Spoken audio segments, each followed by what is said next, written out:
ഒരു വിധത്തിലും ഇതാ ജീവിക്കാനായിക്കൂലാന്ന് പറഞ്ഞ് പുറപ്പെട്ടിരിക്കുകയാണ് കേട്ടോ. ഇതാ ആരെന്നല്ലേ, ഇതാ നമ്മളെ ഈ പയറിൽ കുറച്ച് ആൾക്കാരുണ്ട്, അതുപോലെ പറ്റിയാണ് ഞാൻ ഈ പറഞ്ഞത് കേട്ടോ.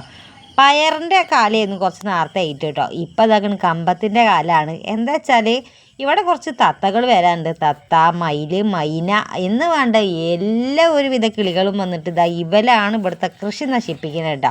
എല്ലാവർക്കും ആനനെയും കടുവനൊക്കെയാണ് പേടി, ഞങ്ങൾക്ക് ഇതാക്കണ ഇവലെയാണ് കേട്ടോ പേടിയ. തത്തകളാണെങ്കിൽ ഇഷ്ടംപോലെയാണ്. കൊത്തി കൊത്തി കൊത്തി കൊത്തി ഇനിയിപ്പോൾ കമ്പത്തിന് ഇതാക്കണ ഒന്നും ബാക്കിയില്ലാതായിക്കണ്, എല്ലും തോലും അയക്കണം കേട്ടോ. അങ്ങനെ ഇതാക്കണ കമ്പത്തിനെ മൂടാനായിട്ട് ഞങ്ങൾ പോവുകയാണ്. കുപ്പിയൊക്കെ വെച്ചിട്ടാണ് മൂടുന്നത്. ഇത് കുറേയൊക്കെ അതാ കവറിട്ടാണ്ട് ഭദ്രമാക്കി വെച്ചിട്ടുണ്ട്. ഇനിയിപ്പോൾ എന്താ കാട്ടുക എന്നൊന്നും കാണണമല്ലോ, അല്ലാതെ ഇപ്പോൾ എന്താ ചെയ്യുക. ഇത് കണ്ടിട്ട് മറ്റേ തട്ടത്തിമറയത്ത് ഓർമ്മ വരുന്നുണ്ട്. ഒരു വിധമൊക്കെ തട്ടത്തിമറയത്ത് അങ്ങോട്ട് ആക്കി വെച്ചിട്ടുണ്ട്. എല്ലാവരും കവറിട്ട് മൂടി ഭദ്രമാക്കി. ഇനിയിപ്പോൾ എന്താ ചെയ്യുക എന്നൊന്നും നോക്കണമല്ലോ. അപ്പോൾ അല്ലാത്തൊരു കഷ്ടം തന്നെ.